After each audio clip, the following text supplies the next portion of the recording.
তো hi guys, এখন আমরা মন্দির থেকে বেরিয়ে পড়লাম আর লাকিলি আমাদের সাথে প্রিয়াঙ্কার কাজিনের দেখা হয়ে গেল।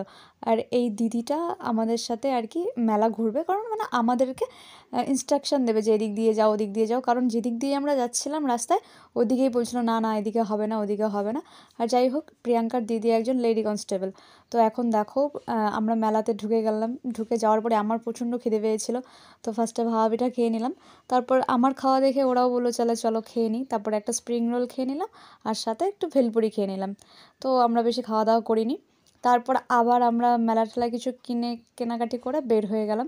দেন স্টেশনে চলে আসলাম। স্টেশনে আসার পরে এই দেখো বান্টি এখানে ওর মার সাথে কথা বলছে। ওর একটা ড্রেস পছন্দ হয়েছিল, বাট ওটা ও নিতে পারেনি কারণ একজন এসে নিয়ে নিয়েছে। আর এখানে প্রিয়াঙ্কা পোজ দিচ্ছে, আমি জানি না কেন ও পোজ দিচ্ছে।